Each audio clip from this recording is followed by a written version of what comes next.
So excited.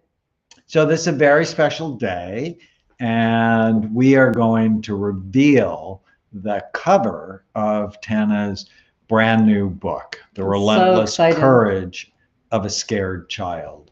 And I'm so proud of her for It's doing been this. a very long time in coming. Do you want to show? Yes. So this is my book cover, Relentless Courage of a Scared Child. Hopefully you guys can see that. Very excited. And she's very happy about it, even though I had to twist her arm. You did. You had to nudge me. For years to nudge me to write, drag you kicking and screaming. So it's really awesome. I'm so proud of her. The book debuts January 5th. Up for pre-order now. We've got the pre-order page up at relentlesscourage.com, and we have all kinds of fun stuff for you guys. So we're super excited about that. My team has been working incredibly hard, so I just want to take a moment to thank everybody for how hard they have worked on this. It's been pretty amazing. It's an amazing effort, and it takes a village when you write a book. As you know, you've written 42. This is not my 42nd, it's my 10th, but it's a lot of work. That's a lot of experience. Yeah, we've put together a free event for people. We've got amazing speakers coming for the free event on December 12th. We've got JJ Virgin and Dr. Hyman, and we've got Pastor Derwin Gray and Miles McPherson and Carolyn Leaf. We've got some amazing guest speakers. So, and we're going to talk about not just the book, but we're also going to talk about overcoming trauma. Yeah, overcoming anxiety, trauma, and grief. Story about a scared, a scared child who ended up leading a brain warrior movement. And the book is fun, it's edgy, it's not for the faint of heart. There's murder, there's assault, I'm not laughing because it's funny, I'm just... There's the mafia, there's all sorts of great intrigue. But the most important part of it is there's transformation. And, and all of us have scared children inside of us. And so how do we soothe and take care of that scared child and really transform her or him to make a big difference in the world? So it was really not an easy thing to do. You had been pushing me for quite some time. And whenever you write a memoir, it's tricky, because especially if the people in your memoir are still alive. So if the characters are still alive, it's really tricky. And so he keeps talking about how edgy it is, but it's actually the family-friendly version. And it's not fiction. I'm watching the comments. This is fact. No, this is a memoir. This is my life story, and it's not my entire life. Obviously, it would be too long. It's a series of stories for a purpose about overcoming. Only halfway through. Yeah, well, it's a series of stories about overcoming, and about how, honestly, it's really like no matter where you come from, there's hope. That's what I wanted to leave people with. And so it's the family-friendly version, I guess. I couldn't write all of the actual details because, number one, it wouldn't have been published, but it wouldn't have been family friendly, and the people that are alive wouldn't have allowed it. So let's put it that way. But you get the idea. I wrote it in a way where you definitely understand what happened, and it's pretty crazy. So it took time to get the courage to do that. You feel fairly exposed. So what are some of the big lessons you think people will learn as they read it? I mean, it's fun and it's worth reading because you'll get to know Tana better. It's not just fun, it's sad. It's very sad at points. It's a great story. But what are some of the big lessons? So there's a couple. Number one, the overarching theme is that there's hope, and there's hope for everybody. No matter where you've come from, you have an opportunity to overcome. And so I wanted people to really understand that if I can do it, you can do it. And I know everybody's story is different, so I'm not trying to minimize where anybody came from. But I had a 16-year-old, my mom was a 16-year-old runaway who didn't finish high school. And we had a lot of chaos and drama in our family. We had a lot of addiction. Like you said, I had an uncle who was murdered, so I write about that story. So there's a lot of lessons in there. I disconnected with my family because of the drama. I just couldn't do it anymore. To be quite honest with you, when you grow up with that much chaos and just nonstop stuff, there's a point where you're like, if I'm going to survive this, I'm going to pull away. The only person I didn't really pull away from was my mom, because my mom, she's kind of a butt kicker.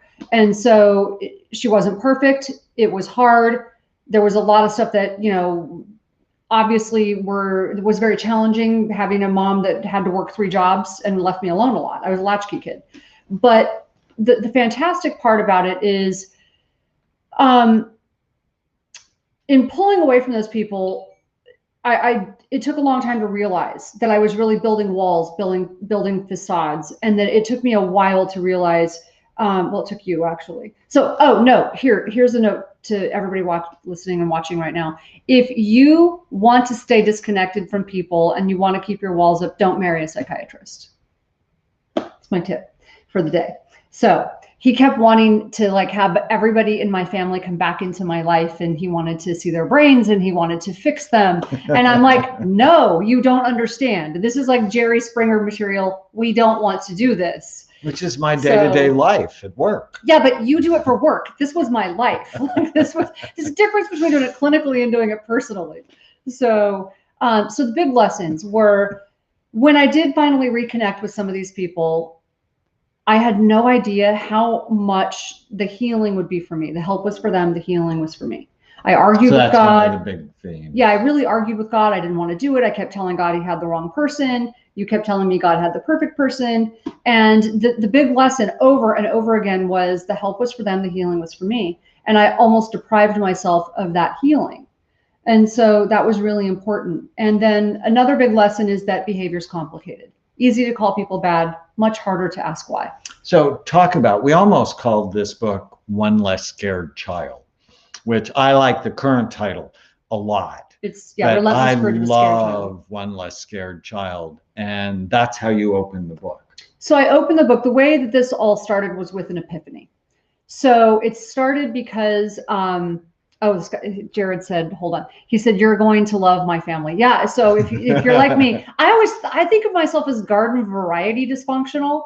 My family was just sort of garden variety dysfunctional. But when I would watch Daniel's face, and he's just got this look that psychiatrists have. And I'm like, let that look. Like, you're enjoying this way too much. And he's analyzing me, and he's like, there's nothing garden variety about all of this. So, but when you grow up with that, it becomes your normal, and you begin to think it's normal. Oh, Salvation Army, yes. So I was called to ask, I was asked to help change the menu and the food for one of the largest chemical addiction recovery programs in the country. And I agreed. I'm like, that's really cool. That's right up my alley. I love helping people with nutrition. And so I said, yes. He was going to help with the people. I was going to help with the menu. And then the leader, who had gotten really healthy doing my program, said, no, I need you to help them. I want you to come talk to them, to the people, the recovering addicts. And I'm like, no, I can do the menu. I can't work with the people. And I didn't realize until that moment, actually, how judgmental I was. I didn't realize until that moment how much anger and hurt and that I was still carrying from my past. I had an uncle who was a heroin addict. And so I didn't really fully grasp it until then.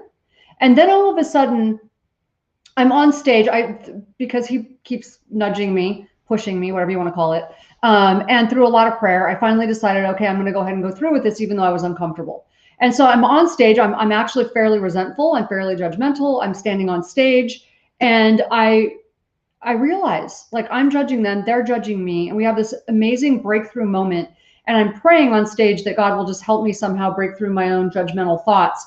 And it strikes me, I have this epiphany, that we were all just scared children at one point. We were all in the same boat. I don't know why some people turn left and some people turn right. That's above my pay grade. I just don't know.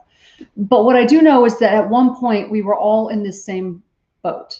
And that if I could be, even a small part of their healing, even a small part of helping one person, change their life, make good decisions, get healthy in some way, then that would be one less scared child in the world. That would be one less scared little girl who feels like an afterthought, one less scared little boy who feels like he needs to be invisible because that's safer. And it just, it changed my life. And that was the most rewarding work I've ever done. And by the way, I think they were probably some of the most grateful people that I've ever worked with. Yeah. Yeah. No, it's a great story. And it'll lead you to ask yourself what's holding you back from helping the people in your life that need you. And yes, it's hard and it can be messy, but it gives you a sense of meaning and purpose. We call it essence, where you turn your pain into purpose, and your level of happiness can go way up because, when I think of happy people, I generally think of purposeful people, people where it's not just about them, it's about all of them. Mm-hmm. And, it's interesting because there's childhood trauma. A lot of us have had childhood trauma. Some of us are smart enough to learn from the childhood trauma and not take it into our adulthood. I wasn't. So I had self-induced trauma later in my early 20s, and as a result went into pretty significant depression. So, I think it's really about just the cycle of life and overcoming and grace and, how behavior is complicated, and it's easier to call people bad and harder to ask why. And there's incredible stories of forgiveness and overcoming and learning how to question your own thinking. Yeah. So I think that was a big deal. So when we met 15 years ago, we're actually coming up on the 15th anniversary in 2 months, and of course I want to scan her because that's what I do. It's like I'm really fond. It's like someone wants to see my naked brain. I had never heard that line, and I have to say he got points for the most creative line. I was like brownie points on that one. Yeah. So I wanted to see her brain, and she has a great brain. But when you grow up in trauma, your mind often is not programmed in the most helpful way. You're programmed for anxiety, you're programmed for fear, you're programmed for always watching for the shoe to drop, which can just steal your joy and your ability to connect. And you tell this story in the book of going to Esalen. So one of the first things I did was introduce you to my friend Byron Katie, and it was just literally transformative when you realize you don't have to believe every stupid thing you think. And I remember when we were there at Esalen, and you're like, no one's going to know me. No one's going to know my story. I was the queen of facades. Just do the makeup, do the hair, put the clothes on. No one will see how messed up you are. That, don't marry a psychiatrist, especially one that wants to change the world. Yeah, no, I was convinced that if I just had enough makeup and clothes and the paint and lacquer, if you will, no one would see how messed up I was. And yet, that's the first time someone had come up to you and said they had an eating disorder, and you said you did too. And I'm like, did you just say that? Yeah, I couldn't ever talk about it because it was not the perfect image. Yeah. And does having to be perfect, is that easier? It's freaking exhausting. Okay. Is that easier than being authentic? It's exhausting. And there was something about that whole, I'm going to be honest. There was a period where it's a little bit painful to finally let go of all of your nonsense and your garbage and your baggage. And you have to make a choice, and there's work to it. But when I did that, it was it's such a relief. And I often use this analogy of popping a boil. And I know you hate when I do that, but I'm a nurse and I can't help it. And so it's like popping a boil, because all the ugly stuff comes out. It's building up pressure and it's sore and it's painful, and then it just heals. And then, quite honestly, the part I love the most is that I actually don't care what people think anymore. Like, I never thought I would be that person. It's like I want to be close to people because I love people. I want to be connected to people. I want to help people. But if you want to be in an unhealthy way, judgmental and harmful, especially on social media, how people are being, I just don't have the need for it. And I don't really care what people think as much. It's just, it really doesn't matter to me. And it truly is possible to get to that place. Yeah. It's so cool. So the relentless courage of a scared child. Now, in the description, we put cover reveal, and we showed the cover. Let's show it again. I'm so happy with this book. It's so you beautiful. can go to relentlesscourage.com, and I would be ever so grateful if you pre-order it. And if you do pre-order it, we have all kinds of gifts for you. So it's up on Amazon. It's up on Amazon. Yep. And it's so the gifts that we have, my dog decided to become vocal. Sorry. He thinks he's tough. He's not. So we have some really cool stuff. So we've got a mindfulness audio that I created. We have a digital journal. So I wanted you to be able to journal on a regular basis. So I've got a digital journal I created. I think writing your story is just so transformative and so powerful. Writing my story was one of the most powerful things I've ever done, because there were things that I actually had remembered a certain way or had been carrying a certain way. And when I wrote it out and interviewed people and actually took the time to recall it in detail, I'm like, oh, wait, that was way more complex than I realized. And it helped me see it through an adult perspective instead of from a child's perspective. So I want you to be able to journal. So the journal is one of them. The mindfulness audio is like I take you through a very short meditation. You don't need to spend hours meditating to get your mind right and get your day started correctly. So I help you with that. There's a one-page miracle, something. It's a little tool that we have you fill out so that you can, get your day going right and make sure that you are making the right decisions. It's like, is my behavior getting me what I want? And then we have a course. My favorite part of this is, one of my favorite parts is the course. So the course Daniel and I created for you. It's a video course, and honestly, it's really, really helpful, and you can share it with people. So I think that is the best part. It's a series of videos and they're not very long, but they're very powerful to help you overcoming anxiety, trauma, and depression, grief. trauma, and grief. Mm-hmm. And then I'm also, from now until January 5th, up to a certain number, I'm going to donate one book for everybody who buys a book. I'm going to donate a book. Now, I would love it if all of a sudden I sold 30,000 books, and then I'm probably not going to donate 30,000, but I'm going to donate up to a certain number, which we are going to designate and put on the website. I'm going to donate a book for every book that someone buys, and I'm going to give that to not homeless, but a women's shelter. So women's shelters and different organizations where people are in need of inspiration.